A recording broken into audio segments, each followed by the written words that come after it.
E estamos ao vivo agora para assistir agora a Tribeca. Eu não sei como é que fala em inglês, né? A Tribeca Games Spotlight, meu parceiro. Bora lá.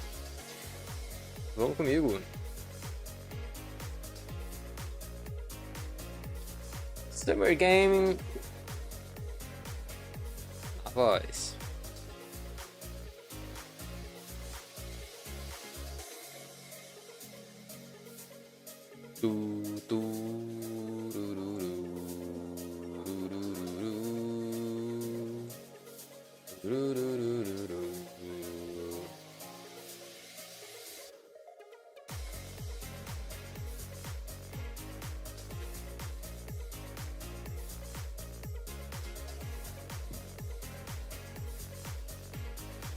Oi, som, oi, oi, som, oi, oi.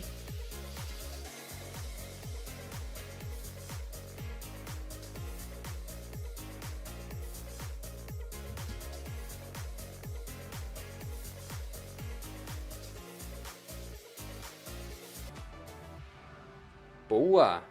Já vai começar aí, galera.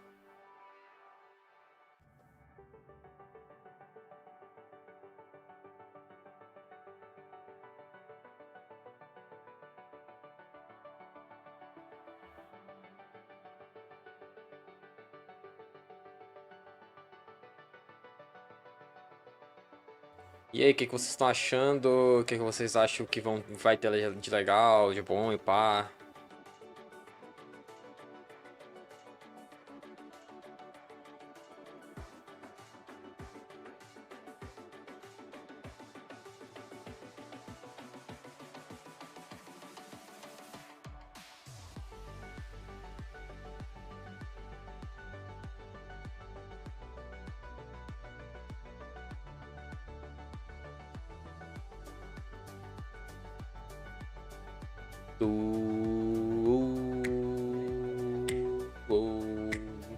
Eu tava vendo uma live anterior sobre. A Tribeca. Tribeca, eu não sei como é que o pessoal chama. Tribeca. E aí, cara, tinha muitos jogos bons, né? Eu tava até analisando isso aí um dia desse.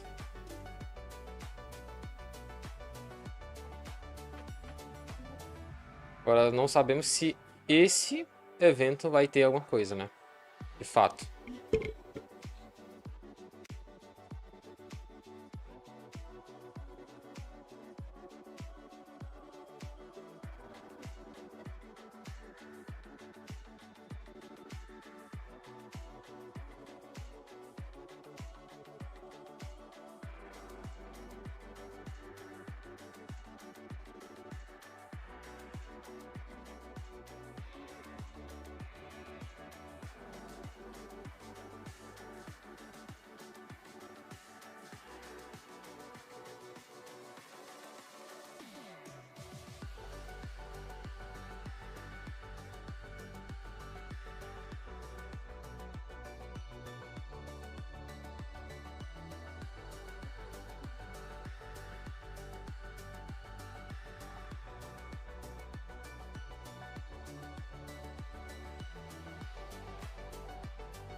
Sejam muito bem-vindos.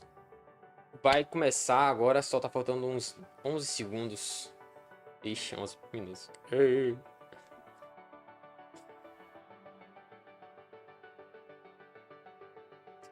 Cara, eu não sei o que achar dessa nova conferência, já que as últimas conferências não foram tão boas assim, né? Se tu for pegar pra ver assim de fato, né?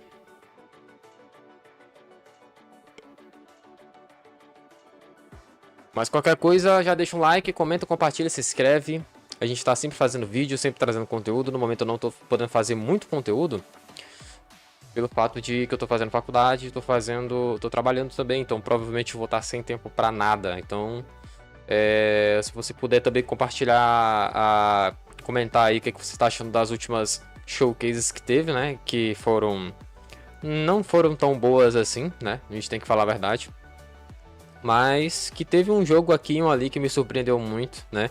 A live de ontem teve, deixa eu ver, Warhammer, Warhammer Marine,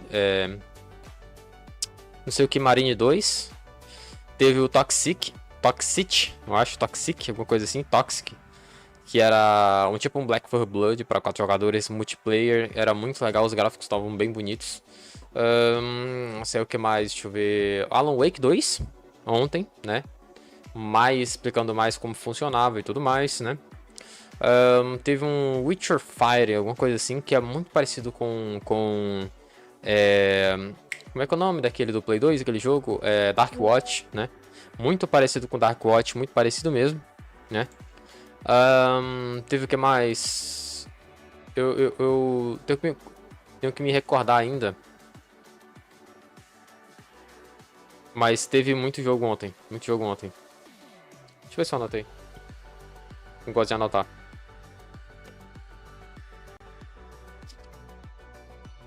Ó, nos últimos dias, os jogos que me interessaram foram os seguintes, ó.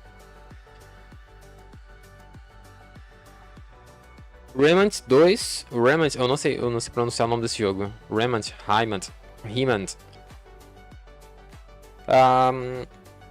Deixa eu ver o que mais. Guerreiro Showcase. Pneumata.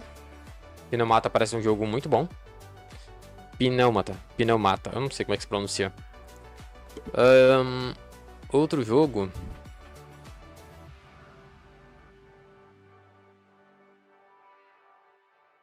Eu acho que só isso. Mortal Kombat 1, que Mortal Kombat 1 foi muito interessante ontem, né?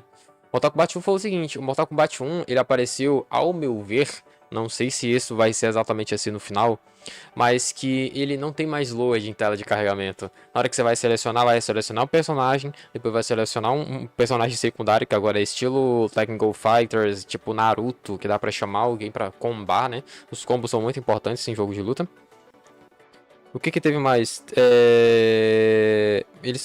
Teve o Ed Boon falando mais sobre os personagens, ele não mostrou muitos, que é pra poder não dar spoiler. E os combos e os gráficos estavam muito bons e a gente não sabe como é que vai ser exatamente o futuro, né? Mas que tá bem promissor, tá, né? E aí ele fala mais um pouco sobre as mecânicas, por que ele pulou do 11 para diretamente o 1. E teve muitas das coisas que ele tentou falar ali, explicar, que provavelmente eu não sei muito de inglês, eu escutei e entendi uma coisa ou outra, né? Witcher Fire, ele é tipo o jogo que o Witcher Fire, não sei se é assim que se fala, né, se pronuncia. Mas o Witcher Fire, ele é praticamente um jogo que ele tem armas, tem tudo mais, e ele é pistola, arma, entendeu? Escopeta, metralhadora, estilo Bang Bang daquele tempo, só com uma era mais dark, com uma parada mais assim, né? Ah, boa, ontem teve Layers of P, que até teve uma notícia que ia sair a demonstração, que saiu também, não pude jogar porque eu não tenho tempo, mas que provavelmente no futuro eu irei jogar. Olha, agora que eu percebi que a minha manga não tá aparecendo. Legal, porque por causa do fundo. Lies of P também apareceu, todo mundo falou que é muito bom. Se não me engano, eu vi um vídeo do Alan Soca reagindo ao bug que teve no PC dele, foi muito engraçado. Ele falou, se eu não clicar, né? Se eu não clicar, tá safe, né? Muito engraçado. Pois é, esse Witcher Fire ele é muito bang bang, estilo, dar um exemplo, Mandaloriano, que é uma parada mais, né? Como assim pode se dizer? Tá faltando 6 minutos, gente. E qualquer coisa vocês puderem dar um like, comentar, compartilhar, se inscrever no canal do YouTube. Eu vou estar agradecendo muito pra vocês, tá bom? Muito obrigado desde já. A gente tá sempre fazendo vídeo, no momento eu não tô podendo lançar muitos vídeos ou algo do tipo, mas a gente sempre tá aí, tá bom? Muito obrigado desde já. Para todos, tá faltando 5 minutos, né? Se você também puder contribuir com qualquer quantia, pode ser centavos, cara. Eu vou estar agradecendo muito, que é pra deixar o canal em pé e tudo mais, tá bom? Tô aqui no canal do YouTube desde 2016 e com as minhas lives recentemente. Essa não essa Twitch é uma conta secundária que eu fiz porque a minha primária, ela, sei lá, mano, a Twitch não deixa eu usar mais, então eu meio que perdi, né? Mas tudo bem, vida que segue, a gente tenta fazer sempre o que pode, né? Outro jogo, Alan Wake, né? A gente vai comentar sobre Alan Wake agora. Alan Wake foi muito importante, porque Alan Wake mostrou mais, mais a jogatina, mais a gameplay, mais como funciona mais o universo. E apareceu o produtor, alguém que da equipe falando alguma coisa que eu não entendi muita coisa, mas ele falou que é uma história de horror que não tem nada a ver com o primeiro jogo. Quem quiser jogar o segundo pode jogar sem comprometer o primeiro, mas que vai ter muita coisa entrelaçada. Ele fala tipo assim, muita coisa entrelaçada, né? Muita coisa entrelaçada com um, né? Que provavelmente não tem como você jogar o 2 sem entender algumas coisas do 1. Então vai ter muita coisa base, como os monstros que vão ser afetados pela luz, hein? Enfim, né? Pelo trailer também deu para perceber que ele meio que começou a criar novas histórias, né? É legal que ele ficou meio, não sei se é essa palavra, mas ele ficou meio doido. E aí ele começou a fazer outras histórias. Achei muito interessante isso, muito legal. Qualquer coisa, se vocês puderem me dar um feedback do áudio, eu iria agradecer muito, tá, gente? Alan Wake. Pois é, aí apareceu uma nova personagem, que é uma personagem negra agora, né? Que ela é meio policial, é do FBI. E o produtor falou que meio que seria uma história de horror, tá? Uma nova história de horror, né? Contando sobre algumas coisas e provavelmente seria o Alan, o personagem lá principal do 1 fazendo novas histórias e acontecendo todo o Away que acontece, né? Em Alan Wake, né? O que acontece mais? Tem Toxic Command, eu não sei bem pronunciar esse nome. Tem outro nome antes, mas eu não sei falar exatamente o que é. Era Thomas, alguma coisa assim, não me lembro agora. Eu fiz isso aqui e coloquei lá no canal, né? Eu peguei o trailer, achei muito legal. É sobre 4 pessoas dentro de um carro que eles começam a gameplay, eles começam dentro de um carro indo pra algum canto e a gente não sabe pra onde é que eles estão indo. E deixa eu só aumentar mais pra cá. E eles vão pra algum canto que a gente não sabe pra onde eles vão, né? Deixa eu só. Oi, só. Oi. E a partir desse momento. Porque eu diminui aqui porque tava estourado, né? Alguma coisa assim. E a partir desse momento a gente descobre que tem zumbis na estrada e eles vão atropelar. E que tem todo um sistema, um ecossistema de zumbis que eles são mais proativos, ativos e tudo mais. Deixa eu só ver aqui, gente.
part of downtown New York filmmaking. It's about the vibrance of the culture of New York, and we pull it all together with films, games, immersive experience. We share our narratives now differently. There are so many more things that games can be. Ever since I was a kid, I would play video games 24/7. Every time I wanted to relax, every time I wanted to step out of the world for a bit. You know, some people might say, well, go read a book. And I'm like, I don't want to read a book. I want to be in an interactive adventure. I want to feel like I'm part of the story. I am Julian Cordero, and my game is Despelote. Goodbye Volcano High. Stray Gods. A Highland Song. Chants of Sinnoh. Nightscape. The Expanse. Welcome. Welcome to Tribeca Games.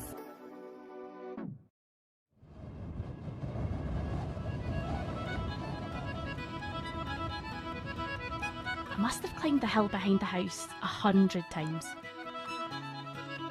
I know every stone. But after that hill, there's another. And then another again. And after all that, then that's the sea. And I've never been there. A Highland Song is a narrative adventure game set in the wilds of the Scottish Highlands. You play as Moira McKinnon, a teenager on her way to the sea for the first time. But to get there, you're going to have to find your way through the wild mountains and the valleys. You'll have to survive the weather, and you'll learn a bit about the stories and the history of the Highlands on the way. Inkle is an independent game studio based in the UK, and we specialise in narrative games, so we make games in all sorts of genres, but our main focus is on games that tell really strong stories. Our most famous game is probably 80 Days, an adaptation of Jules Verne's classic novel.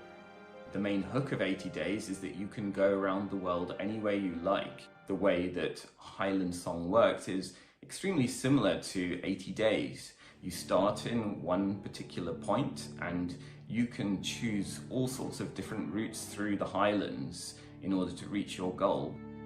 But it also ends at a single point because you're trying to reach the lighthouse where your Uncle Hamish lives by the sea. Finding the right gameplay for a game like a Highland Song can be really difficult. Gameplay is usually built around loops and patterns, but good narratives aren't made out of loops. We want to make sure that the character isn't doing anything just for the sake of gameplay, but everything the character's doing has to make sense within the narrative. So the reason that we've essentially created our very first platforming game is that it just makes sense for the character within this scenario to be jumping and scrambling over rocks. And it even has a rhythm action mechanic. So in many ways, it's the most gamey game that we've ever created. Moira's platforming abilities in a Highland Song are quite realistic. She has a limited amount of time that she can climb. She gets hurt if she falls too far. She can rest to recover her strength. She gets affected by weather and affected by nighttime and affected by cold. A lot of our mechanics are built around the tension between knowing where you are and being lost. We have a map mechanic which is all about that. It's about finding little pockets of knowledge. You find your way through this world.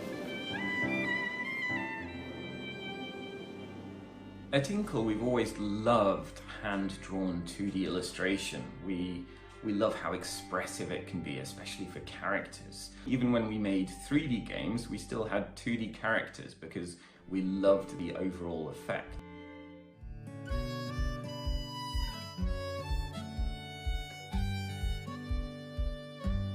I grew up in Scotland.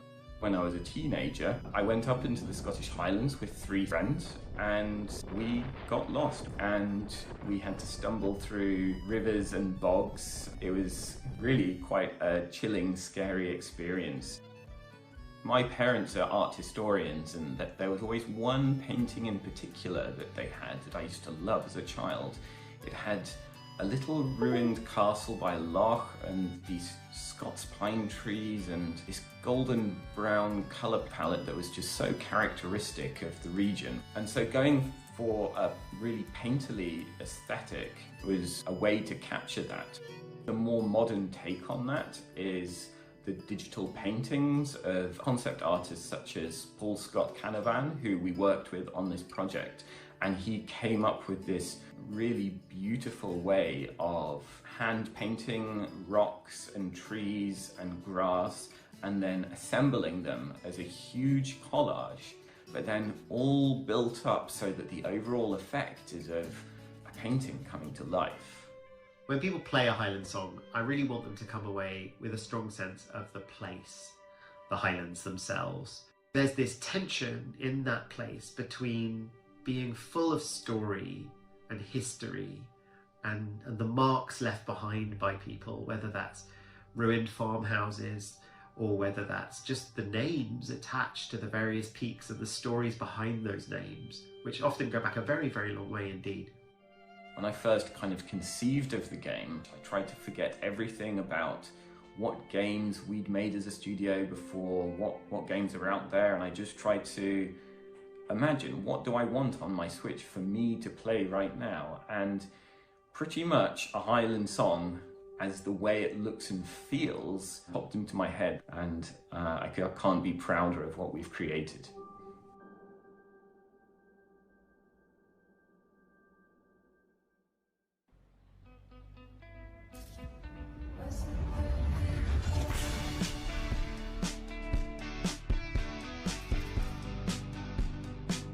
Co-op is a game studio that's based originally in Montreal, but is now remote and worldwide.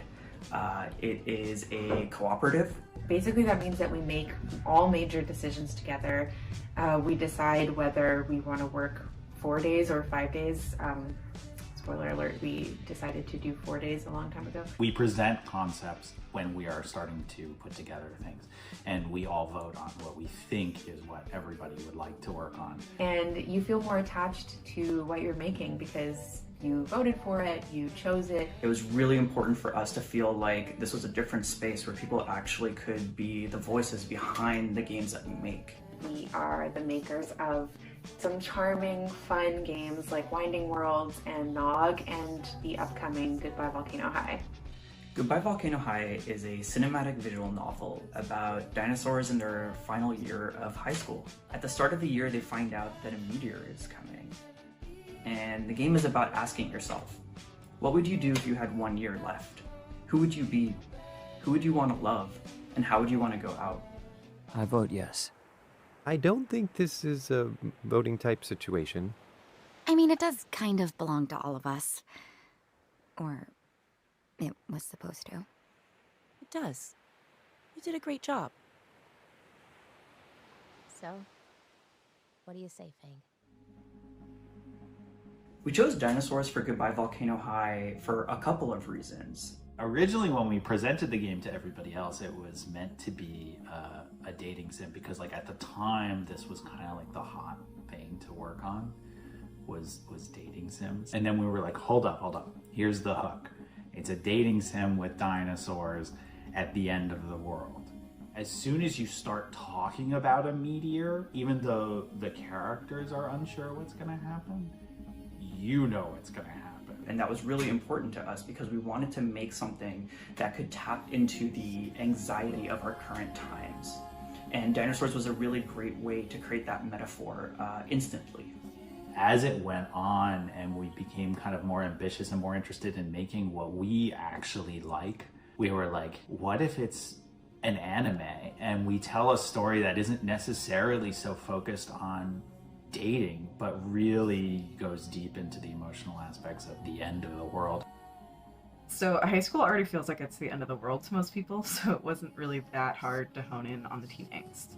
It's really the hope that's tricky to encapsulate. High school to me is all about that sweet, sweet balance of doom and hope. Hope for the better future, hope for the dreams we chase and the ambitions we strive for. Those are things that can feel impossible to cling to, especially with something that can't be stopped and feels inevitable, like a giant meteor hitting you. And communities all across the continent reacted to the news of a previously unknown space object this morning. So, how do you deal with that? It starts off very joking. They're kind of making gallows humor jokes. In light of the whole space rock potential demise of civilization thing, my chosen theme feels off. What's the theme? Using this year to, make an impact? Our characters all have different methods of coping. Some double down on their ambitions, determined to accomplish their dreams before it's too late. Others slow down and decide to savor what time they have left, regardless of what their dreams are. We can still win! Battle of the Bands! Asteroid or not! The player character essentially ends up being the UI, and you end up playing as Fang's inner monologue.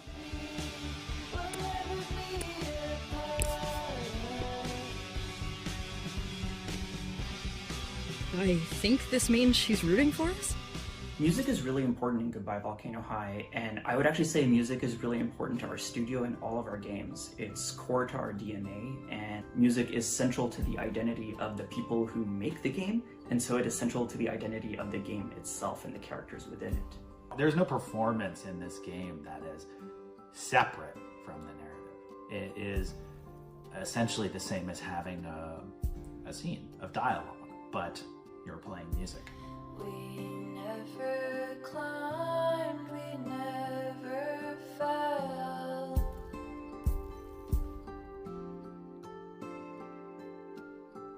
We scaled our way out of this water well.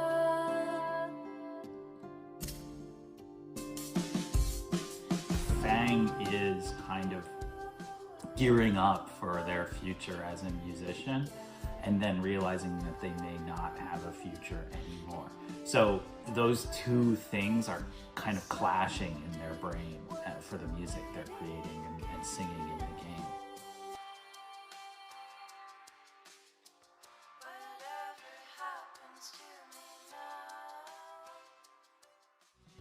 I think every person hopes that they get to be near people they love and who understand them and that love them. Those are things people can grasp no matter how much time they have left. I think that this game really encourages people to be brave, to do the brave thing, and love each other and be there for each other, even when it's scary, even when you don't know what's going to happen.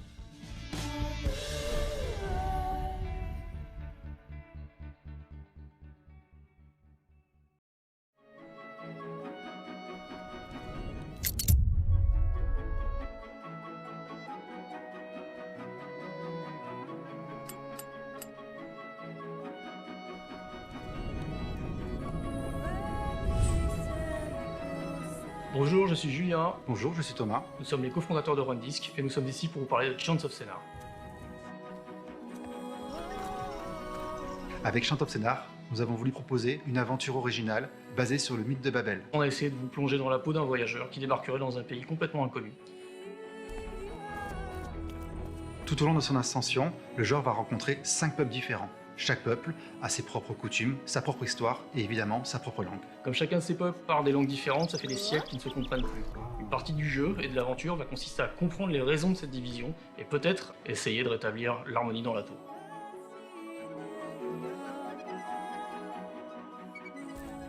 Quand on a compris qu'on voulait travailler sur les langues, on a eu cette idée de s'inspirer de la tour de Babel, parce que c'est un mythe qui est très puissant, qui parle des hommes qui essayaient d'atteindre le ciel en construisant une gigantesque tour. Et ça a déplu aux dieux qui ont décidé de les frapper d'une malédiction, en leur faisant tous parler une langue différente. Ce qui est important et original dans le jeu, c'est que les langues sont des puzzles en soi. Pour nous, un mot c'est pareil qu'un levier, une porte, une clé. On comprend des langues en résolvant des puzzles, et résoudre des puzzles nous permet de comprendre des langues.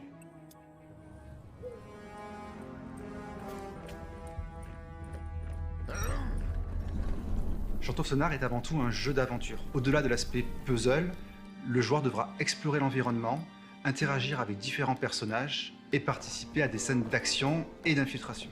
Donc on a eu cette idée de créer un héros qui serait plus un traducteur, un diplomate, un scientifique quelque part et qui soit dans cette démarche de réconciliation. Le personnage lui-même n'est pas un personnage violent, c'est pas un personnage fort, c'est pas un guerrier. Il va s'en sortir, il va trouver les clés autrement que par la violence. C'est important pour nous de montrer ça, puisque quelque part ce qu'on essaie de montrer dans le jeu, ce qu'on essaie en tout cas de dire dans le jeu, c'est que la violence n'est pas forcément le moyen de tout résoudre. Les inspirations artistiques du jeu, elles se trouvent principalement dans la bande dessinée européenne des années 70-80, puis plus tard, on a élargi les inspirations du jeu, on a convoqué le brutalisme, l'architecture mauresque, l'architecture indienne, et c'est ce qui nous a permis de créer ce monde un peu pluriel. Chant of Scénar est une invitation au voyage, à la tolérance et à l'ouverture sur les autres. D'ordinaire, les langues étrangères sont vues comme un frein. C'est d'ailleurs pour ça qu'on parle de barrière de la langue. Mais dans Chant of Scénar, ce contexte est voué à être dépassé puisque les langues y sont à la fois l'obstacle et la solution. On espère que vous aurez du plaisir à découvrir la tour, à résoudre ses mystères et à nous aider à réunifier ces peuples. Et évidemment, nous avons hâte d'avoir vos retours.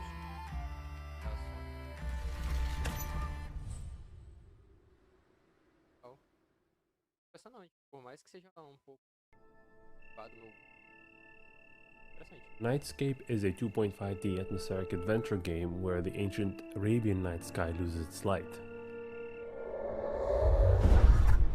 You play as Layla, who is an astronomer who just loves to look at the night sky.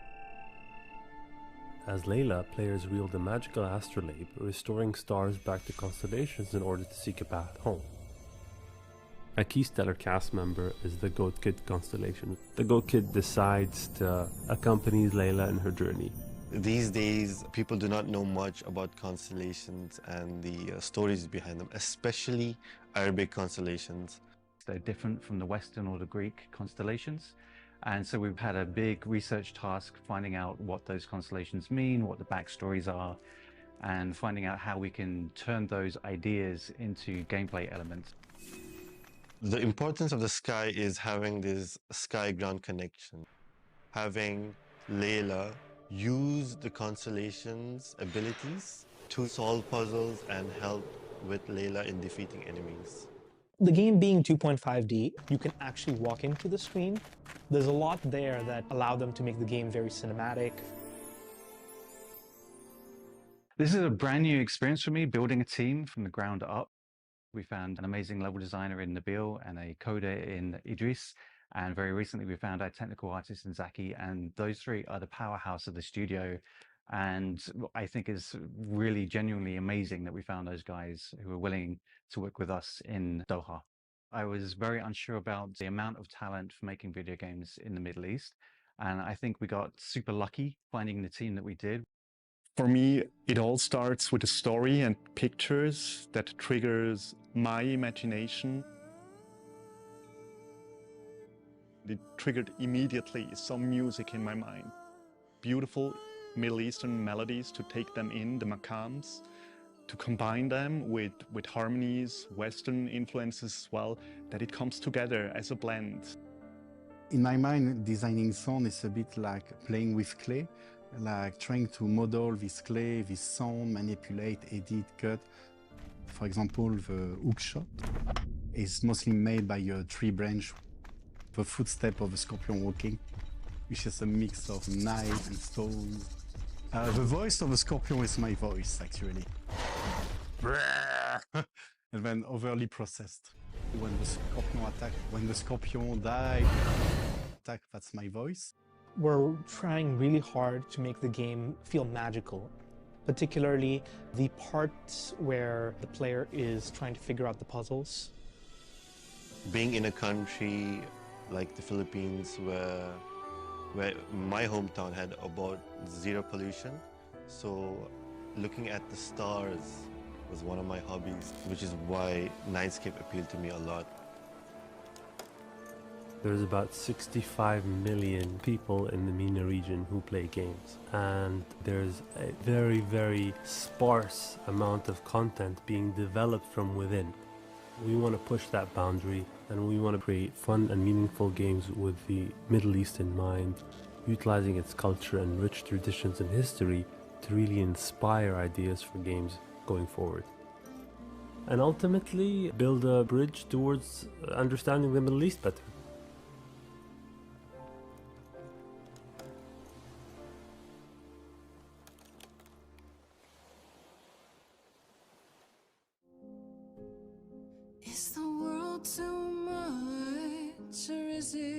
just me. Everything I set upon unravels at my feet. Everything I've learned wasted on a girl who doesn't know how to be free. The games industry is always absolutely convinced that we can only be this and this only until someone comes along and proves them wrong. Stray Gods is a role-playing musical where you control the song. You play as Grace, a college dropout who's not quite sure what to do with her life. A woman living in the modern world who encounters the last of the Greek muses. Calliope? Who dies in her arms, passes on her powers, and Grace discovers that the Greek gods are alive and well and hidden in the modern world. We think that Stray Gods kind of appeals beyond just fans of video games. It's a really unique story and a unique experience. There are so many elements that go into this game to make it special that you can attach to any one of them and have an incredible experience. Stray Gods is what we call a role-playing musical. It's not really a genre that's ever existed before. You say you didn't kill Calliope. You have 1 week to prove it. What do I do? Start singing. This is a game with branching musical numbers where the key decisions in the story are made in musical numbers that change depending on your choices. Lost girls, lost girls. The way that we tackle music is one that people have never seen before. Boarding multiple branching paths that should link up to each other. There's a lot of considerations to factor in. It's very complicated, but it feels very worth it in the end. Perfectly fine on her own. We got to work with some of the best, the most talented voice actors in the world, the most talented people on Broadway. Like, what more could you ask for, really? Being able to work with some champions like Austin Wintory, David Gator, Tribeca has been nuts. At the end of the day, it came down to our composer, Austin. He works some kind of dark magic and you get it all back and you're like, don't know how you transformed that take into this, but it's absolutely amazing. You'll have to see. You'll have to see. We have such incredibly complex, thoughtful characters in this game. Every single character in the game has the potential to be a favorite. My favorite character is Eros. I really love Aphrodite. I think she is beautiful. Oh, no, that's too hard of a question. My favorite character is, I think, Orpheus. My king, Orpheus. He's my favorite. It used to be Hermes, but Orpheus, emo king, love. Look at me, who do you think I am? I'm saying Medusa. I am the #1 Medusa fan in the office. I love Medusa, and I love Persephone, and I adore Freddie. But my favorite? I reckon my favorite character is Freddie. I'm really going to go against the grain here. My favorite character is Freddie. Everybody's going to say Freddie, so I thought I'd say someone else as well. But my favorite... Oh, yeah, I'll say Freddie. But Medusa and Calliope and Persephone. It's really hard. Sorry. There is a level of belief in the studio in the themes in this game and the stories that it's trying to tell and the people it's trying to involve and the people it's trying to talk to that I haven't seen on a lot of the games that I've worked on in my career. We've assembled this superstar group of people. It is a Voltron of game development. Early on, Liam made a conscious effort to make sure that everyone that we hired culturally fit, but also had a conscious effort to make sure that we were... Ele falou não sei o que, Leon. Essa dublagem é pouco ruim, né? Every single person who came onto this project brought something wholly and uniquely theirs. Nossa, parece o Guitar Hero. It's hired to have diverse voices. It's also another thing to make sure that those voices are heard. It's just important for us that everyone, one, feels safe enough to share their opinion, and two, diverse enough that many opinions are shared from all sorts of walks of life. At the end of the day, gaming is about joy, and I really like being reminded that making games can also be about joy. Lost in a moment. Very soon. Lost in a moment. É um jogo meio desenhado, né? Meio feito às mãos, aos traços. Interessante. Ó, é uma gótica. Stray Gods. The roleplay. Tribeca Games. The Spence. Opa! The Expanse is an exceptional intellectual property in that it's huge and that the characters are the forefront of what they are focusing on. What is so compelling about it is that it works Atriz. in several different mediums, right? I mean, we began with the books. And then I think what was so special about the television show was that it was almost like just another window of looking in at this same story. So what's unique about the way that we tell stories is that Still. we give our players agency over the character they're playing, which basically means that their choices shape the overall story, so they're actually living in the story as opposed to just following along. Ó. Parece que tá When you're lindo, né? adapting a television property into a video game property, you have to think about what the fan is expecting and when they're coming into. This takes place years before the first season. We're getting to see the world through Kamina Drummer's eyes. She is a belter, somebody who's out in deep space and has pouco grown estranho, up, né? has never set foot on a planet. So her perspective is really different. It's hard for me to look at these moons without thinking about the Earther research colonies exploiting all the resources on them and giving nothing to the belt. Nossa, a boca dela tá estranha demais. Especially at the beginning of the video game, as a little bit more vulnerable and open, and to see the events that cause her to harden. Just like Ceres, bossing everyone around, only this time no dolls to keep you on the leash, yeah? Que isso? Just like... Toma! Vai ela. A really awesome character like Drummer deserves to have really interesting situations to be put in that fans have come to expect from the show. Oxe, sem So cabeça. now it's like they're getting to play an episode of The Expanse, but in video game form. We can do things like put 0G in the game, but we have to think Open about the door. what's a good Hold interaction it open. medium, Hold it on. and changing that from what you may have seen in the show slightly to make sure that it's something that you can grok Those puzzles. immediately and that feels good on the sticks, but that is also representative of what you see in the show. Those characters have really complex issues that they're facing regularly, and in narrative games, we want to give players these gray areas to really think, is this the answer I wanted to choose, or do I want to choose this answer? And that they both have their upsides and their downsides. And so The Expanse is perfect for that. Drummer, his suit is punctured and losing pressure. You need to release the vault and patch O rosto dela é um pouco estranho. Belay that. That vault has O2, fuel, armaments. We can't afford to lose it.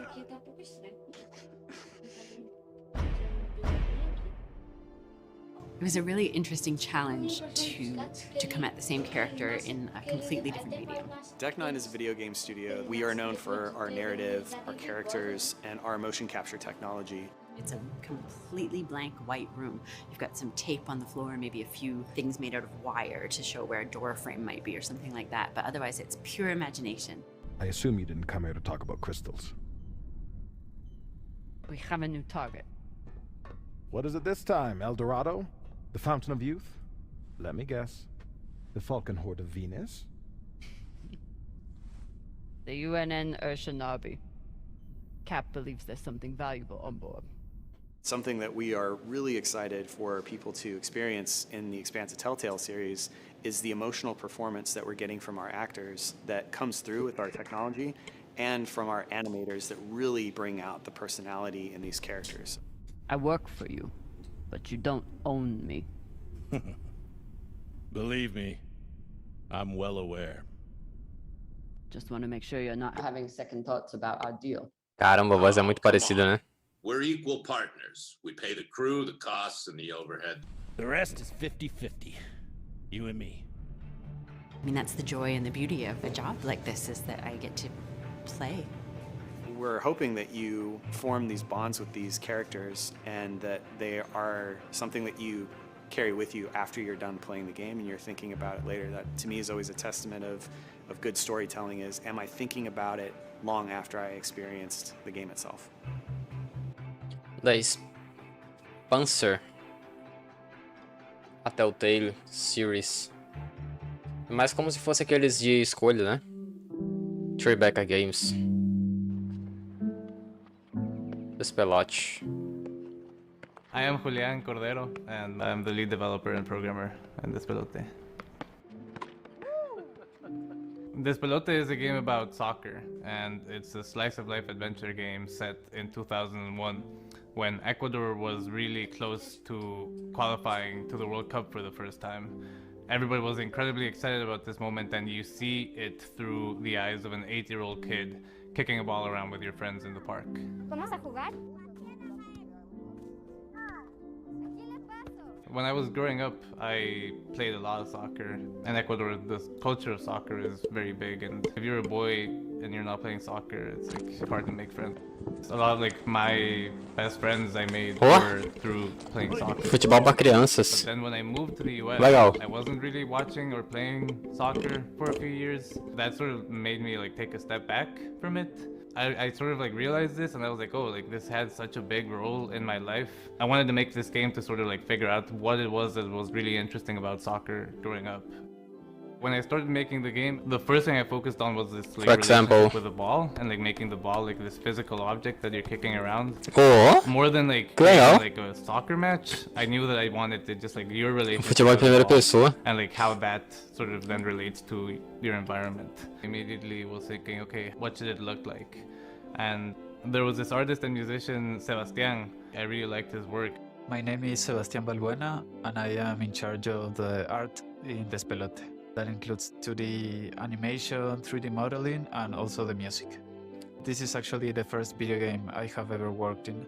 I knew the game was going to be in 3D because I wanted the game to be like feel very physical, and this like the physical connection with the ball. We wanted to find a graphic style that could communicate emotions. Ah, com uma pequena história ainda. The 2D hand-drawn animation was the best way to do that. We developed like the art style sort of around like his previous work, and his Come play, let's go. Feels very nostalgic to us to have these like backgrounds with this like very grainy aesthetic. That was just very important to have that dynamic. The background being so noisy, the characters being so like hand-drawn and like so clean. As soon as like I was like, okay, well, what's the setting for this game? Like the only Interessante, bicho, ele não tem todo esse gráfico, mas ele tem uma base histórica legal. Uma base com história, no caso, né? Sort of had to be said. It became really important for us to like capture Quito in a way that was like very true to us. So we're using a lot of pictures, and the buildings are all real buildings. É como se fosse a história da vida dele, né? To have the same feeling that you get when you listen to people's conversation in the street. So that's why we went with the improvisation for the dialogue. It's all improvised, really. We like approached a lot of friends and family in Ecuador. The parents are played by my own parents, so there's an interesting dynamic happening there as you run around as a kid. The scene we said is it's 2001. Ecuador is just coming out of this big economic crisis, and there's this idea we can qualify to the World Cup, and that's like really exciting. And it's been great because I think it's bringing in a lot of this like sort of communal understanding of the moment. So my parents aren't really big soccer people, but the excitement of qualifying to the World Cup was so big that even they were really excited about it. Oiga, ya está jugando el Ecuador, vamos a ver. Todo el mundo está hablando de que este sí hay chance. Capturing this moment in time was important because I think for my generation, the first time we qualified to the World Cup, it sort of meant like, oh, Ecuador is a tiny Ele tem sotaque de quem mora world stage, and we were like playing against Italy, and like we were sotaque meio espanhol, né? in the big newspapers, and Que isso? that felt like a really big thing. Pelota in Spanish means ball, and despelote is sort of a saying that people have. Is like esto está hecho un despelote, is like this is a mess. So it's sort of like a play on words, like ball and like mess. We're growing up with this idea of si se puede, which is what the people chant to the soccer team, which means, yeah, we can do it. Si se puede and si se pudo, like we can do it, and we already did it. Like that's not something my parents were able to like grow up with. People like grasped onto it so much, and I think it like really gave a lot of people so much hope. And I think for me, like that being like one of my earliest memories, it sort of made me grow up thinking like, oh yeah, like, yes, we can. I hope that people really enjoy just running around in Quito. I think we've built it in a way that is based on a lot of our memories. Instead of like trying to recreate it directly one-to-one, it's more of like a fuzzy memory. And I hope that feels very like transportive for people, and they can experience what this moment in time in Ecuador was.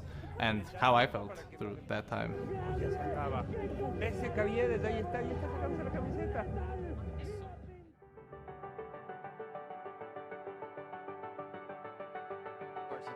So thanks for watch.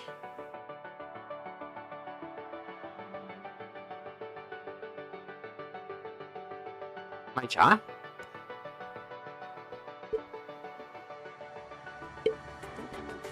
Mas acabou? Só isso? Opa.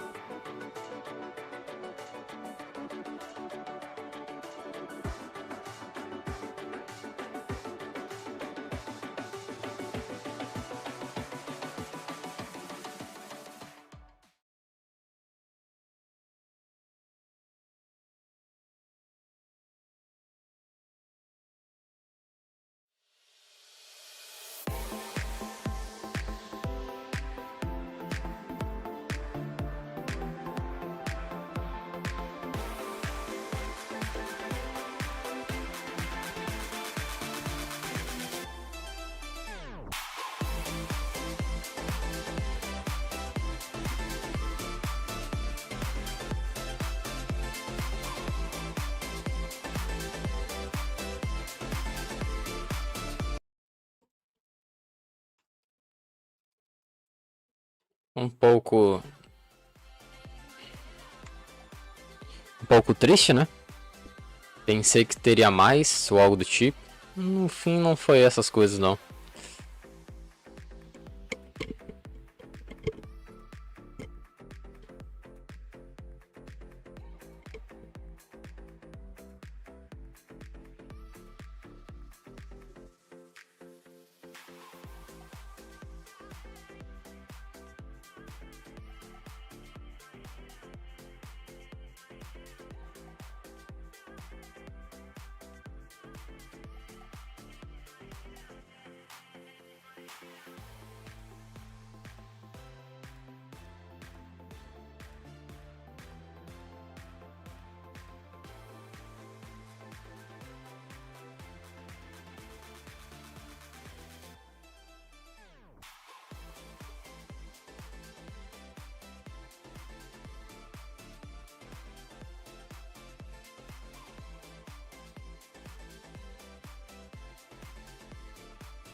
Olha, fiquei um pouco triste.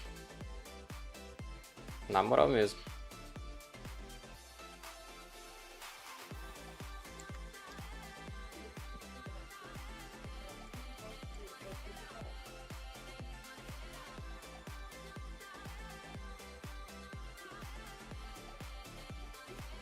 Olha, fiquei um pouco triste.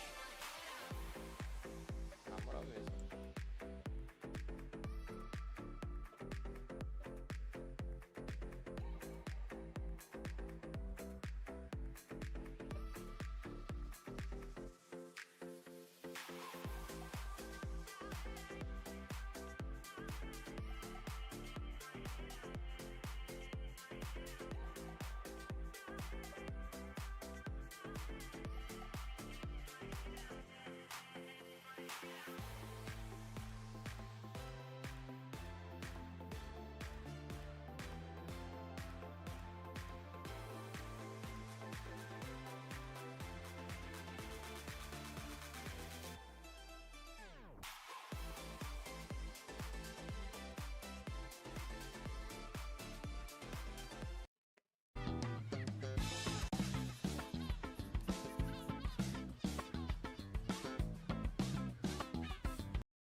É, galera.